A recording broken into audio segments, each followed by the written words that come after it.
언제나 필승! 네, 반갑습니다. 필승입니다. 자, 이번에 분석해드릴 기업은 SK 하이닉스입니다.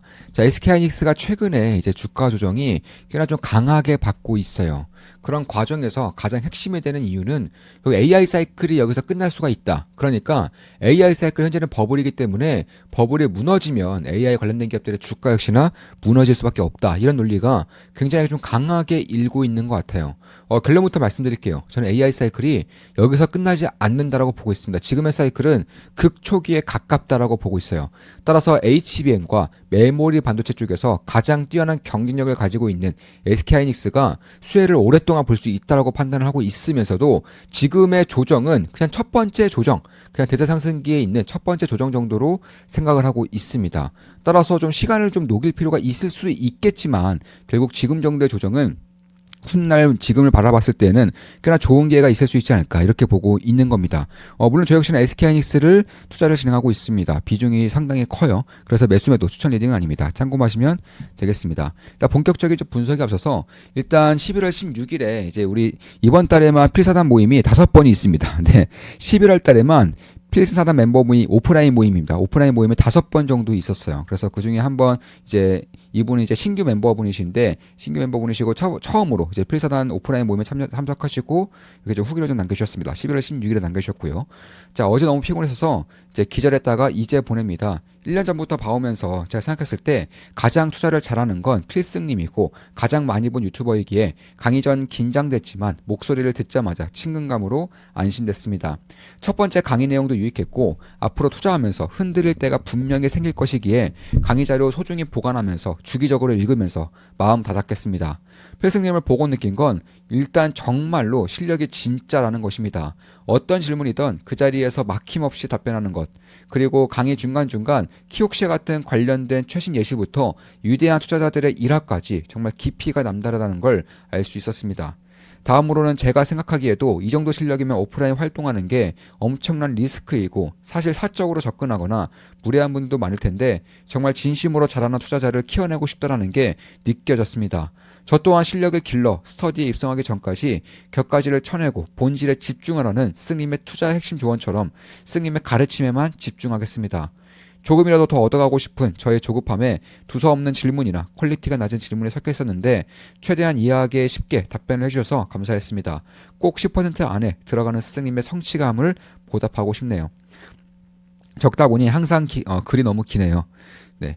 이분 같은 경우는 열정이 굉장히 좀 있는 분입니다. 상당히 젊은 분이고, 대학생이신데도 뭐 투자 실력이라던가 인사이트가 저는 남다르다고 보고 있어요. 그래서 이번 필사단 커리큘럼이 끝날 때쯤에 어디까지 실력이 올라와 있을지 개인적으로는 상당히 기대가 되는 그런 분 중에 한 분입니다. 이번에 필사단 13기 멤버로 오셔서, 제가 봤을 때는 상당히 좀 적극적으로 참석을 하고 계시고, 아마도 필사단 커리큘럼이 끝날 때쯤에는 상당한 실력자가 좀 되어 있을 거라고 저는 생각을 하고 있어요. 개인적으로 좀 기대가 되고 있는 부분입니다. 네, 부족한 부분이 많지만 잡아주신 방향 엇나가지 않고 끝까지 완주하도록 노력하겠습니다. 네, 이렇게 남겨주셨고 이렇게 좀 정성껏 진심 어린 좀 말씀해 주셔서 저 역시나 좀 감사드린다는 말씀 좀 드리고 싶습니다. 다시 돌아와서 제가 이제 말로 하다 보면은 실수도 할 수 있고 제가 좀 말주변이 없다 보니까 사실 제가 말하고자 하는 내용들의 거의 한 20%, 30%는 다 말을 못하고 영상을 끝내요. 그러니까 제가 말하다 보니까 그걸 까먹어요. 네. 그래서 이런 이제 중요한 내용들 혹은 제가 텔레그램 방에다가 이제 분석을 해드린 내용들은 가끔씩은 이렇게 좀 그대로 보여드리는 형식으로 좀 분석을 해드리고 있습니다. 그래서 이번에 좀 내용은 11월 31일 날, 네, 아니죠. 12월 21일, 네, 12월 21일 날 분석해드린 글이고요. 좀 긴 글인데, 좀 읽어드리면서 좀 말씀을 드려볼게요. 12월 21일이면은 분위기가 가장 안 좋았죠. 네, 분위기가 가장 안 좋았고, 이제, 계속적으로 이제 개파락을 한 이후에도 이제 저점을 이제 계속적으로 갱신해 나가면서 분위기가 안 좋았던 그 날에 이제 장이 끝나고 제가 분석해드린 글입니다. 정확하게 11월 21일, 네, 이날자 장 끝나고 분석해드린 거예요. 개파락으로 이렇게 회복을 못하고 끝나면서 가장 분위기가 안 좋았었던 그런 하루 중에 하루였고요. 지금 보시면 그날에 제가 어떻게 분석해드렸느냐. 자, AI 사이클은 여기서 끝나지 않는다. AI 버블 논란이 끊이지 않고 있습니다. 12월에 양적 긴축이 끝날 때까지 유동성이 비어있는 시기이기에 숏 물량을 대거 쌓아놓고 AI 버블론을 퍼뜨리고 엔비디아가 호실적을 발표하자마자 기다렸다는 듯이 연준 위원들이 매파적인 발언을 쏟아내고 있습니다. 결론부터 말씀드려서 지금의 하락은 좋은 기회가 될 것으로 봅니다. 최근 소프트뱅크가 엔비디아 지분을 전량 매도하면서 엔비디아 주가에 대한 믿음이 꽤나 흔들리고 있습니다. 소프트뱅크는 2019년에도 엔비디아 지분을 대거 매도했었는데 이후 엔비디아의 실적과 주가는 하늘 높은 줄 모르고 치솟고 있죠. 그때 소프트뱅크는 이제 버크셔처럼 자산을 현금화하려고 엔비디아 지분을 매도한 게 아니라 위워크, 쿠팡, 도어대시, 오픈도어 등의 당시 혁신 기업들에 대한 투자 규모를 늘리기 위해서 매도했었습니다. 이번에도 마찬가지로 소프트뱅크는 오픈 AI에 추가로 투자하기 위해서 엔비디아 지분을 전량 매도한 것입니다. 젠슨항은 오픈 AI가 미래의 시가총액 1등이 될 것이라고 주장하고 있으며 젠슨항이 아니죠. 네, 소프트뱅크의 이제 손정이죠. 소프트뱅크의 손정이는 오픈 AI가 미래의 시가총액 1위가 될 것이라고 주장하고 있으며 오픈 AI에 추가로 투자하기 위해 엔비디아 등의 지분을 정리할 것이라고 말해왔었습니다. 스타게이트 프로젝트에도 전주로서 역할을 다하고 있으니 AI를 비관할 것이 아닌 기존의 자산은 더 좋아 보이는 쪽으로 돌리기 위함이었다고 할 수 있습니다.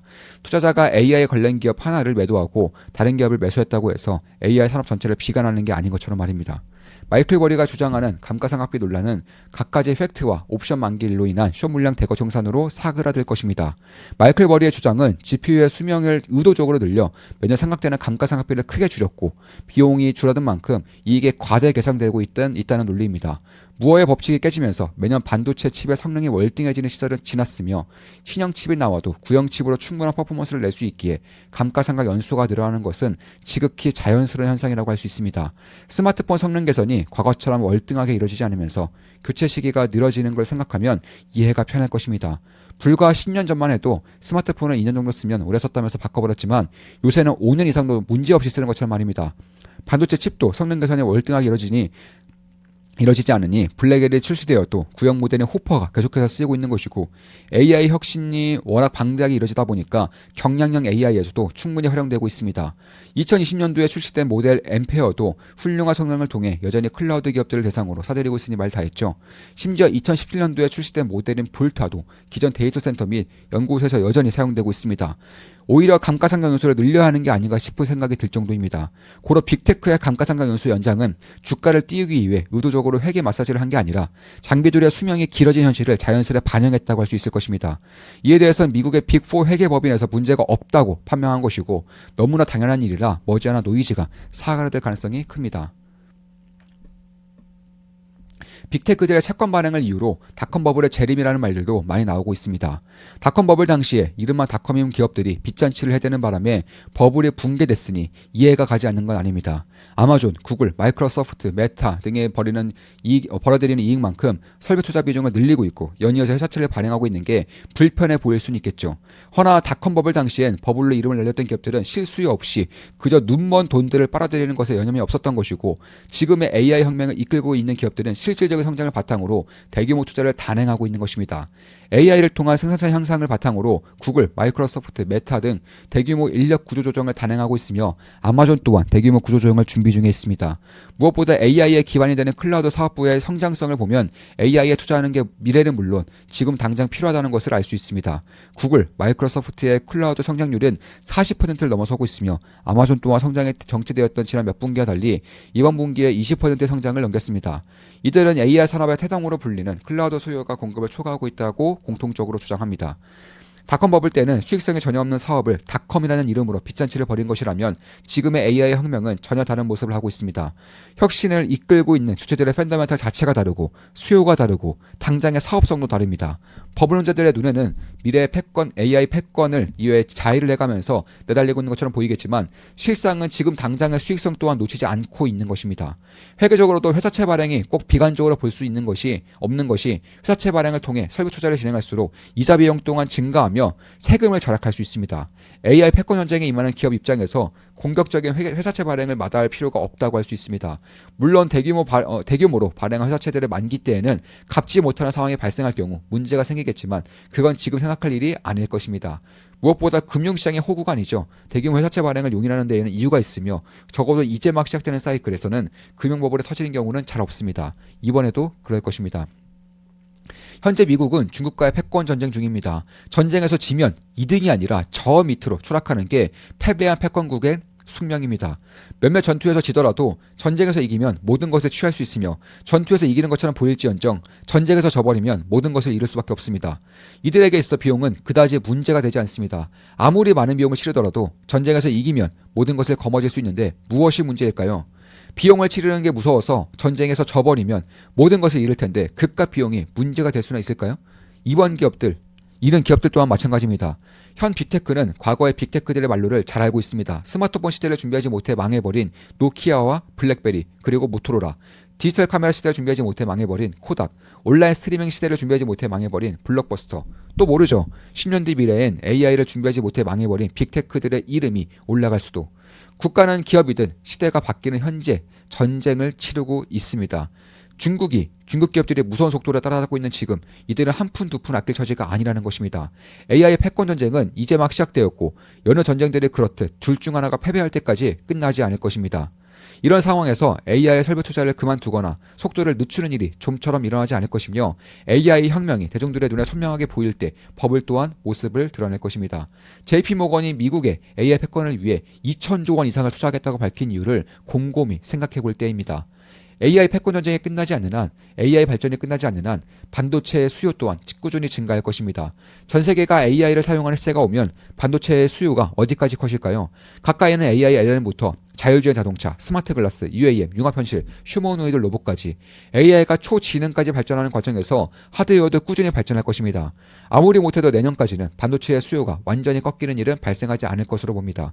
그럼 투자자로서 공급을 봐야겠죠. 아무리 수요가 많아도 공급이 이 이상으로 많아질 경우 반도체 가격을 하락할 것이고 덩달아 핵심 기업들의 실적과 밸류에이션 또한 낮아질 가능성이 크기 때문입니다.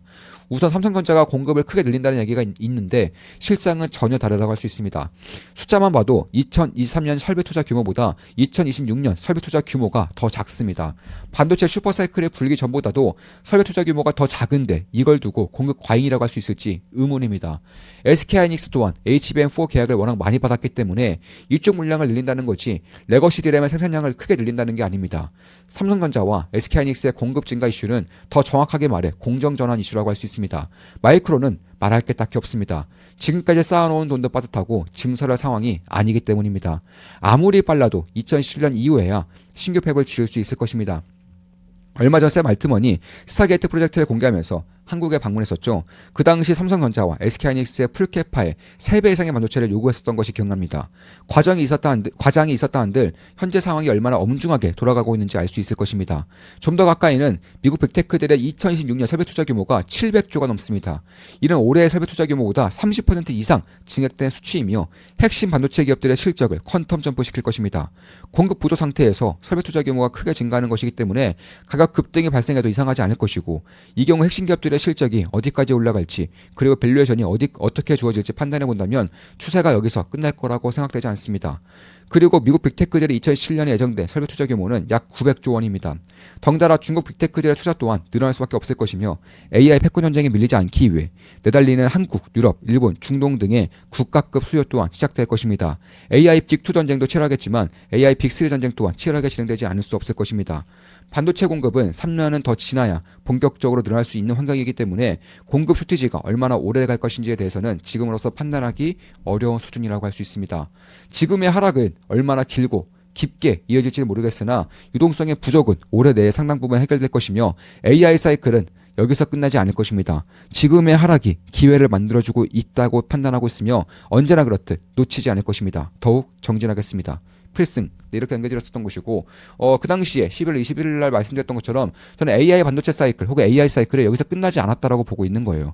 그래서 지금 정도의 조정은 상당한 기회가 될 수 있을 거라고 보고 있는 것이고 결국 수급에 대한 논란 혹은 유동성에 대한 논란 때문에 조정이 발생하고 있는 것인데 이제 12월 1일부터 당장 12월부터 긴축이 끝나죠. 연준의 양적 긴축이 끝나는 동시에 10월 이후에 FOMC 결과가 나타나면서 불확실성이 해소가 되면서 유동성에 대한 기대감이 저는 다시금 낄 수 있을 거라고 보고 있습니다. 따라서 AI 사이클이 이제 막 시작되고 있는 만큼 여전히 좀 갈 길이 남았다라고 생각을 하고 있는 거예요. 대한민국에서는 대표적으로 SK하이닉스 혹은 삼성전자, 두산 이런 기업들이 수혜를 볼 수 있을 거라고 보고 있는 것이고 이게 에너지 공급 쇼티지까지 넘어가게 될 경우에는 뭐 두산 에너빌리티 이런 기업들까지 현대건설 이런 기업들까지 한국전력도 마찬가지고요. 이런 기업들이 역시 수혜를 볼 수 있을 거라고 생각을 하고 있습니다. 이번 AI 사이클을 절대로 놓쳐선 안 될 것입니다. 저는 언제나 그렇듯 이번 기회를 잡을 것이고 역시나 이번 기회를 통해서 자산의 퀀텀 점프를 이를 기회로 활용할 생각입니다. 물론 제 모든 영상은 매수매도 추천 리딩 아닙니다. 참고하시면 되겠습니다. 자, 이것으로 방송 마치겠습니다. 지금까지 필승이었습니다. AI 버블은 사실상 끝나지 않았다라고 분석해드렸습니다. 필승이었습니다. 주식 투자에 대해서 제대로 배우고 올바른 길로 나아가고 싶은 분들은 조금만 기쁨덕에 물어오시면 되겠습니다. 제 모든 것들을 전수해드리는 텔레그램망입니다. 필승 구독, 알림 설정, 좋아요는 여러분들께 돈이 됩니다. 필승!